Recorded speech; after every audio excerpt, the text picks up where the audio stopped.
SNARK? Yeah, snap and stop. It's not okay. What is that? Marker? There you go. Okay. And SNARKs. I'm pretty sure you have heard of like what are these things. Actually, there are like a lot of other things like bulletproof and stuff. The one thing is that he is the ZKU graduate in third cohort. Yeah, I was in second cohort, so we are the friends. He's my senior. That's it. So we do have like SNARKs and SNARKs. Yeah. So these are the two famous proving systems. And under SNARKs, you have heard of things like Graph 16, right? And what else? What else have you heard of besides Graph 16? Plonk, for example. Have you heard of Plonk? Yeah, Plonk. Plonk, yeah. And there are lots of like variants of SNARKs, but these two are like the most famous ones. SNARK is just SNARKs. So SNARK is co-founded by this guy called He is now the co-founder of Starkware. So today we will talk about the differences and talk about why we need, why I think ZK zero knowledge proofs or proving system in general is going to be the next big boom. So right now in a blockchain, it's decentralized, right? So let's say this is a node. Imagine these are all like computers around the place, and like they're all interconnected to each other and stuff like that. So this one connects to like 4, and this one connects to 4, and you get an idea, so and so forth. So whenever a transaction is being passed around, what every one of these every nodes does is that they have to re-execute the transaction, right? So let's say I'm sending you some funds. 5 of these people will have to execute the transaction to know that hey, the transaction is valid and it is trustable. So this works until a couple of years ago, whereby there's a sudden huge spike in traffic, and many people transact on the blockchain now. And instead of having to run one transaction, we run like millions of transactions by every other single node. We have to re-execute the transactions to ensure that the state is correct. So it's actually very expensive. Imagine that we are all running so many data and stuff like that. So what zero knowledge? I wouldn't say what zero knowledge. What proving system can do is that you can actually create give someone a short proof. It's very easy to verify a short proof in a very short time, and you do not have to re-execute everything. So you just have to give a short proof. It's like probably constant time for Graph 16 and long, logarithmic time for SNARKs, and you are able to ensure the validity of the transaction without having to rerun all the heavy processes. So this is what I think is very cool is that instead of having to run everything, we are now able to give you a short proof and you are able to trust me because of the math behind this proving system. So one reason why I think it's going to work is because these two improves this scalability issue of the current underlying blockchain here. Yeah. So we haven't touched about ZK yet. ZK is what we call zero knowledge. So it means that I am able to tell you something without giving you everything, and you are able to trust me that it is correct, right? So far, anyone want to say anything about what I'm talking about today? Any questions or any feedbacks, or you want to add on to something that I'm missing?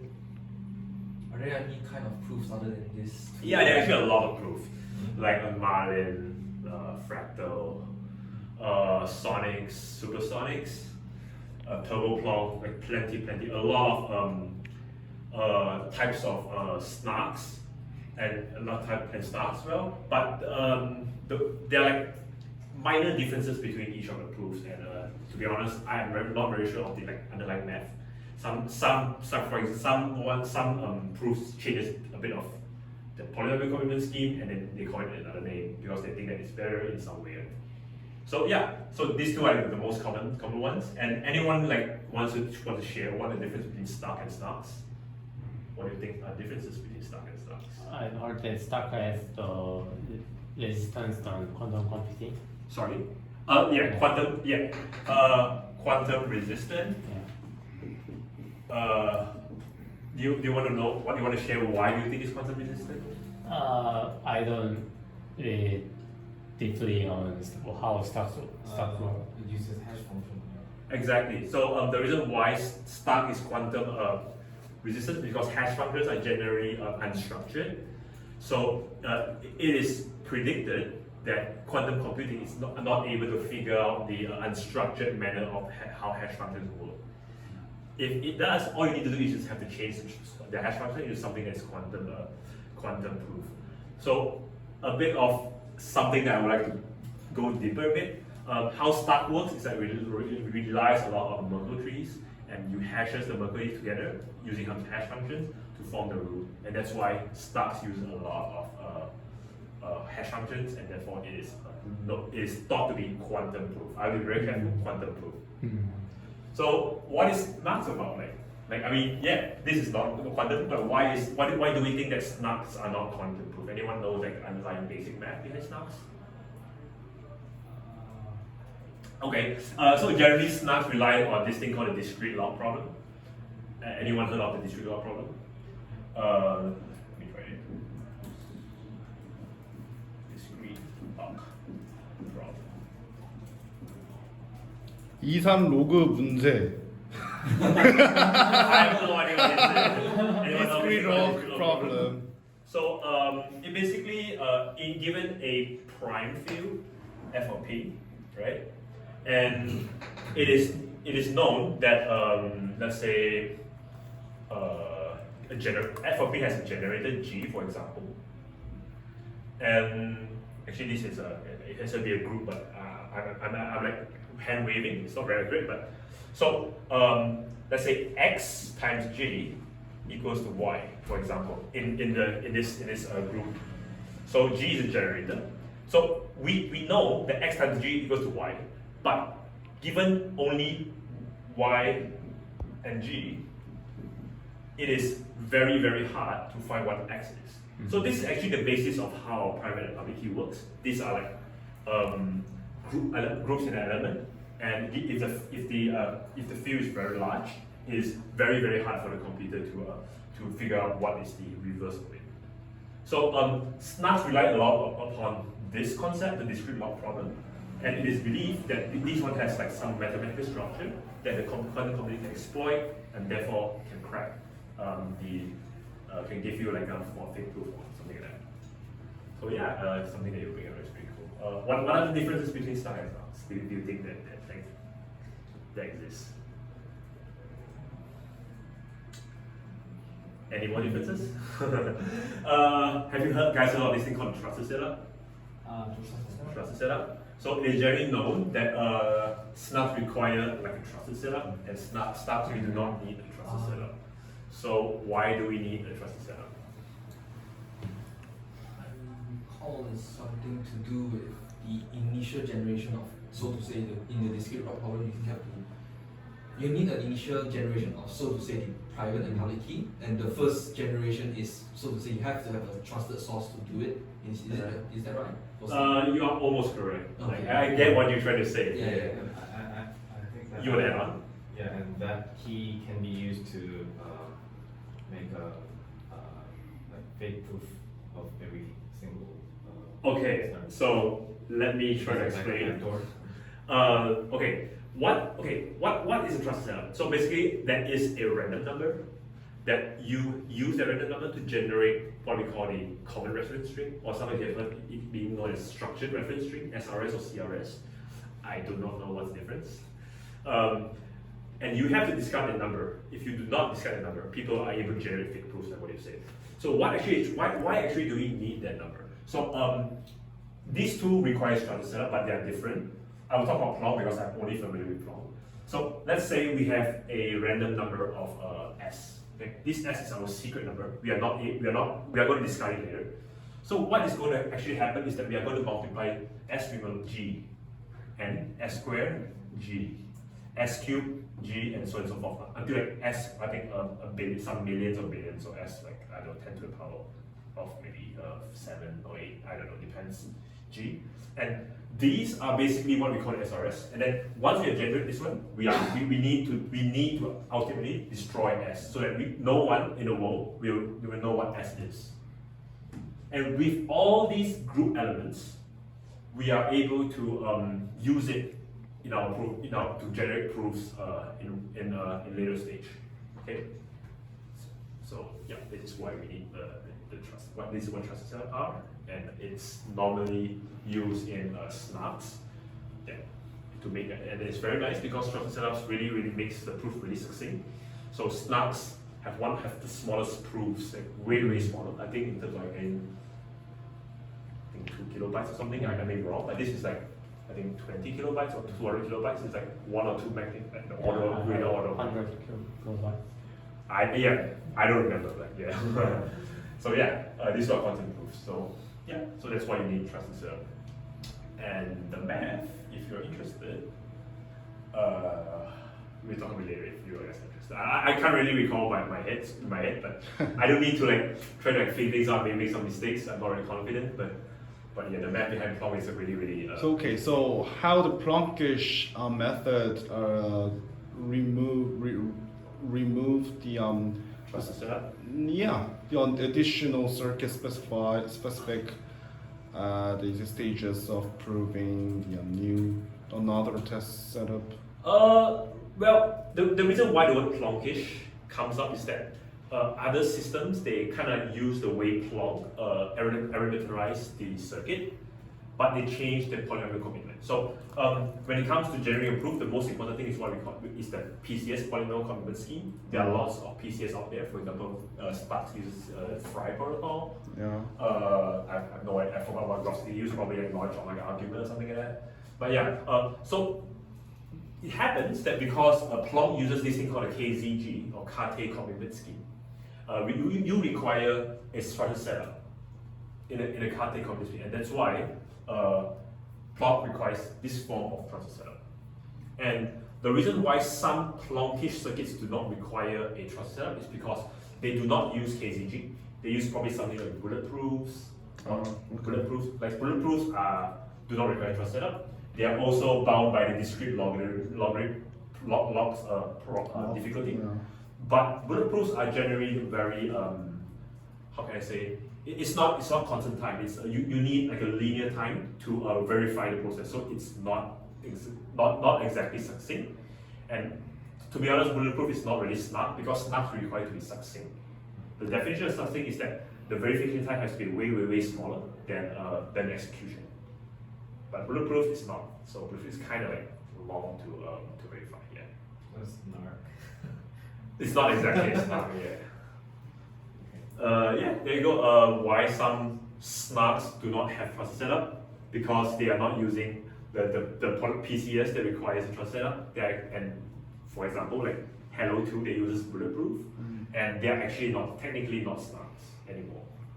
But Hello 2 is really nice because they have this nice recursion. Yeah, Hello 2. Yeah.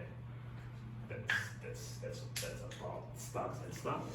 So what brings some kind of the Ethereum Foundation PSC team focuses on implementing SNARKs and it's related the ZK stuff, not using the stock or the stock-ware implementations, The reason why people can't use SNARK-ware implementation because they have like a license. It's not open source. You can't really use Cairo. Only they can use it. So which is why people like cannot use Cairo now. Okay. That's like the main reason why people like not like open using Cairo to do a lot of research. Okay, so other than the stock-ware, since they are not on the open license, the other protocols are limited to use the language, right? Yeah, I think only SNARK-ware is not open, right? It's like I think everything else is probably open. Okay. So which is why like everyone goes to like other places as well. Like, Okay. I'm pretty sure Zcash, the team behind Hello 2, wants to make everything open. They are like huge supporters of like open source technologies and stuff. That's why. So since the start does not have any the stages of trusted setup, is there any the room for Stack to entertain the random string or entrophies that generates? No, you do not. We do not need like okay, we do need some sort of randomness. Yeah. The randomness. So how they can guarantee randomness? They use this thing called a Fiat-Shamir protocol, whereby in each stage because we know that it has to be interactive, right? So how do we make it interactive without there's a way to convert interactive to non-interactive by this very common pattern called a Fiat-Shamir protocol. So what essentially it does is that it has a hash function, and you put all the inputs in, and then it will generate a random number because you cannot. There's no way for you to predict what the output is going to be, right? And there's no way for you to crack it.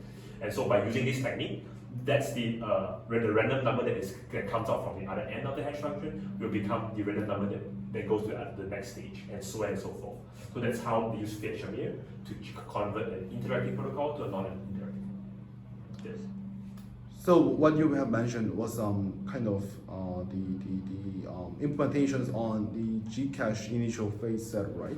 Zcash, I'm not very familiar with. I can't remember this problem setting. I'm not very familiar with Zcash. I think that one was Pinocchio, a very very old pooling system on Xbox 16. I don't remember like how they do it. Yeah, it's complete.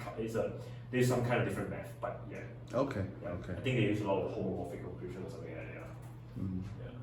So what I know on the stage of Gcaches, the initial phase setup is to this predecessor the inputs, the random entrophies, and then there's the hash stuff, and then the passes I got what you string to the next successors. Your random generation is the generation of the trust setup. Yeah. And what Zcash does in the initial phase to generate this random string is they have this ceremony called it MPC, or multi-party computation, ceremony. right? Yeah. So in other words, that each of you will generate some random number, and you'll combine a random number in a way that as long as one of you delete your random number, honestly, there's no way for you to predict what the final random number is going to be. So there's no MPC process on Stark. No, you don't. There's no trusted setup. You do not need to do MPC. Okay. Yeah. So how they can guarantee randomness? The entire structure of SNARK is different. The SNARK is different. The math is different. They don't need trusted setups. Okay. Yeah. You only need trusted setups if your PCS requires this structured reference. Okay. Yeah. But SNARKs they do have. Yes. So does every SNARK algorithms require the trusted setup? That's a good one. There have been recent, to be honest, if you want to be really strict, all SNARKs require some sort of trust setup, but they have kind of loosened the requirement bit. They said, oh, if I use bulletproof, it's still a SNARK and something like that. So there has been breakthroughs. I would say breakthroughs. There have been sort of play of words to say that hey, this SNARKs doesn't require a trusted setup. But if you look at the polymer scheme, it's actually not a SNARK because it doesn't really satisfy the real definition, origin definition of what a SNARK is. But people will say, hey, look, we sort of achieved a kind of a good performance, and we are not trusted setup. So we shall call it a SNARK as well because it's a shiny new name. And, yeah. Is the MPC ceremony the only way of To- the trusted setup? Yes, because to make the to discard the they call it the toxic waste safely. Because if you are to do it alone, everyone has to trust that you deleted it. So it becomes kind of like a centralization issue. But if 1, 2, 3, 4, 1, 2, 3, 4, 5, 6, 7, 8 of us were to carry out MPC together, and as long as I delete my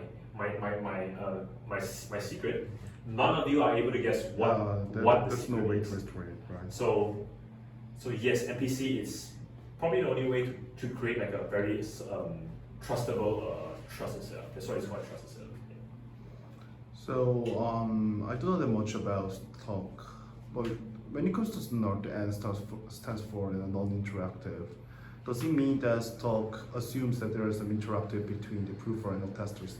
All interactive process can be converted to a non-interactive one by what we call the Fiat-Shamir process. Fiat-Shamir. So SNARKs uses the same way to convert interactive to non-interactive.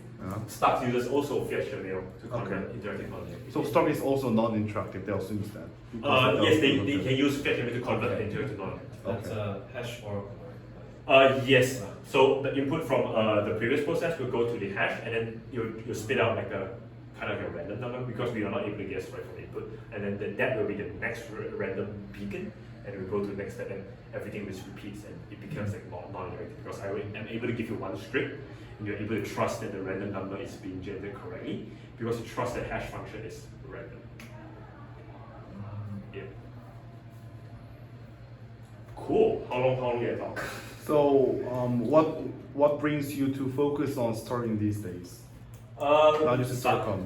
So, number one, I find that SNARKs has a very huge restriction in such as number one, it's not Turing complete. It's really, really hard to program in SNARKs. Yes. You need to think in terms of multiplications and summations. Yes. Yes, although at the end of the day, we are able to create like a computation that is able to rely on plus and multiplication only. But to really write the circuit in SNARKs, it's very, very different of how we programmers would like to think our program. So I have no idea on on Cairo. So does the Cairo have any restrictions when doing some coding? Sorry, what? No restrictions. Cairo is Turing complete. Turing complete. Okay, so SNARK is non-Turing complete, so that we need to focus on to fit into the quadratic form. When it comes to this talk. SNARKs are not Turing complete, and one problem is that there's no way for us to generate like a long list of for loops, because you will just end up of like you just like not too much to going to be huge. So what brings differences between the SNARKs and the Cairo to differentiate to which has Turing complete or not? The entire language architecture is different. SNARKs uses kind of like an R1CS or Plonkish kind of like a circuit structure. SNARKs uses this thing called AIR, I can't remember, algebraic intermediate representation, whereby SNARKs uses like circuits, right? I think that I have some rule here. Sorry, is Cairo like a circle of SNARK? No, Cairo is not. It's not close to SNARK. They are entirely different. The language structure is different. I mean, so SNARK has circle and SNARK. Oh, okay, I got you. Yeah. Yes, you're right. Cairo is like this language to write the circuits, right? So SNARK only supports addition and multiplication. Generally, right? Then what kind of operations do SNARK Cairo. support? Everything. Everything, yeah. So like a high level languages. It's quite high level, but they're getting there. They're getting there. Okay. It's getting there. I Yeah. got It's you. actually not as hard to program as you might think. I think the hardest is because of syntax, but once you get past that, and you should be fine. So much kind of better than SNARK I think- when it comes to Programming. I programming. think, yeah. Because SNARKs forces you to change the way of thinking. Like for example, if I want to do a for loop, how can I do a for loop? Oh, I need to create like 20 circuits, and then I need to like 1, 2, 3, 4, 5, and like it's really hard on you to think. It's possible, but you need to be really think of like tricks to like figure out how to do it from logic. So when it comes to SNARKs, the SNARK is supposed to export the circuits into the Solidity contract. So when it comes to the Kairos compiler, I don't know what it is, but it does not support to export to Solidity contract, right? Okay, the reason why the export is actually how can I say not very accurate, because what they're doing is that you're only exporting they only create like the verification contract for you.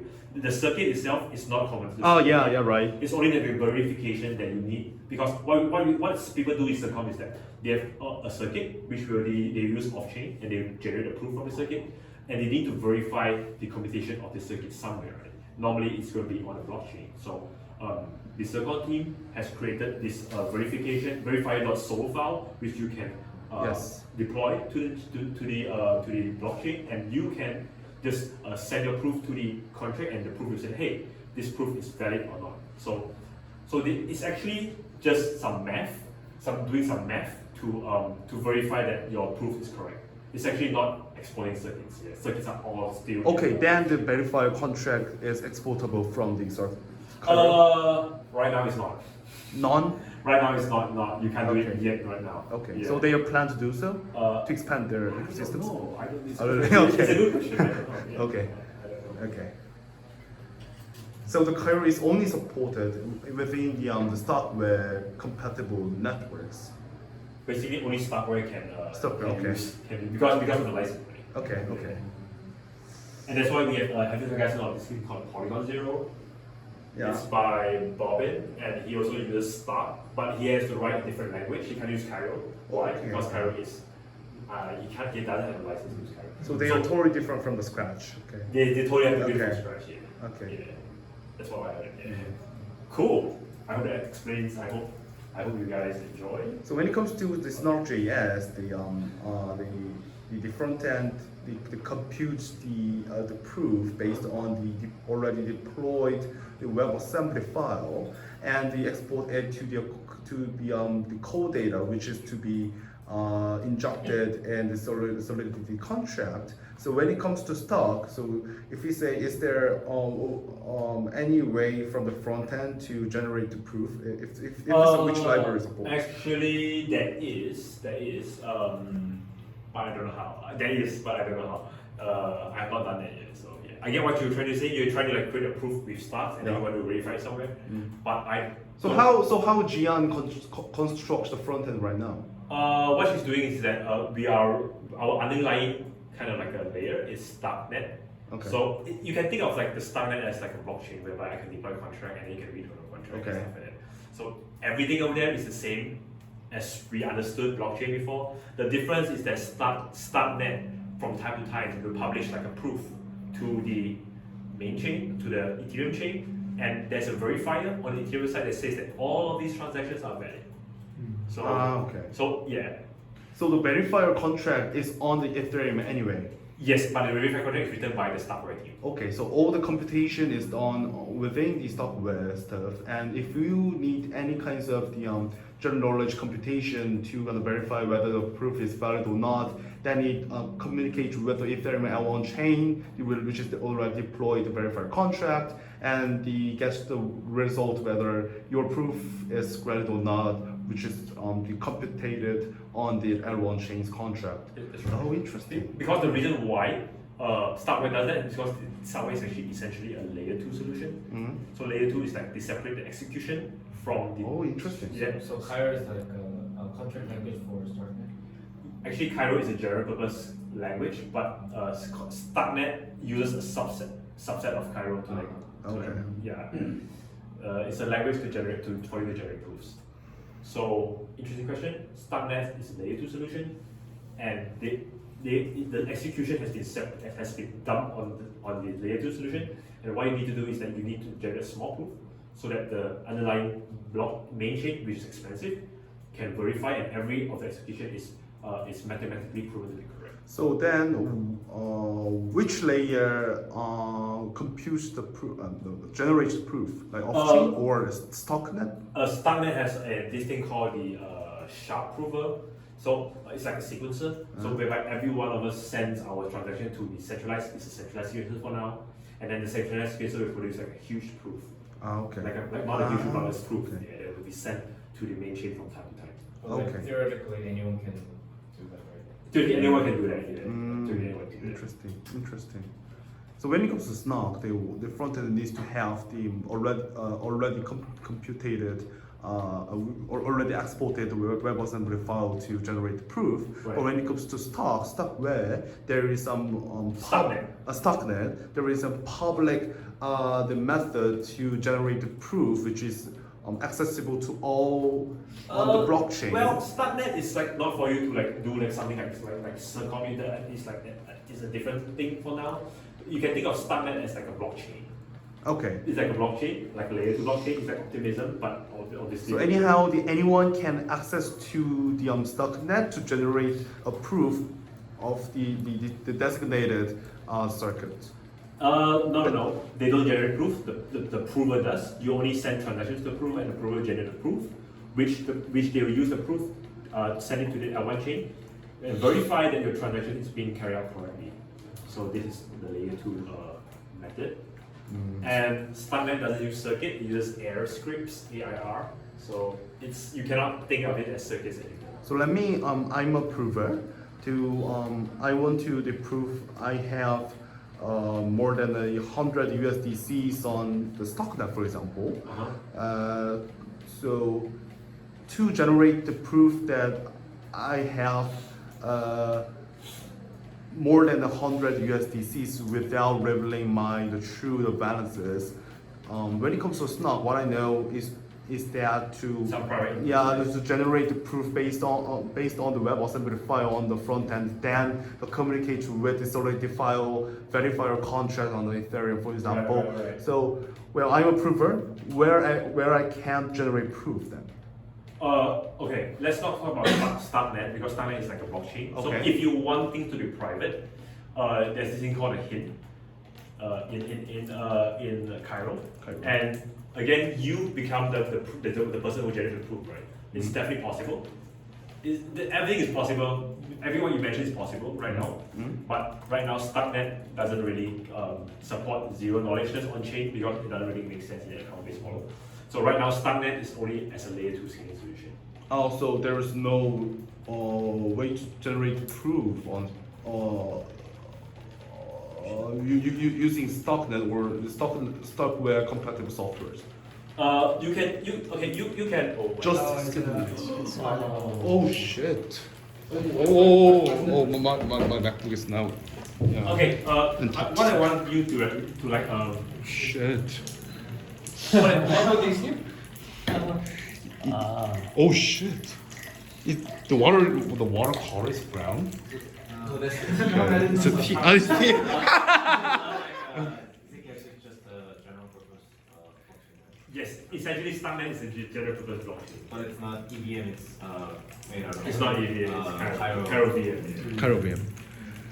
Okay, so it's not possible for me to generate the circuit specified proof, but the StockNet is now It's not possible to generate on StarkNet, but if you use Cairo, you can do it. okay. Yeah. Oh, okay. Because StarkNet is just a blockchain. Okay. So I can generate the proof with these Cairo written file. I don't know what it is.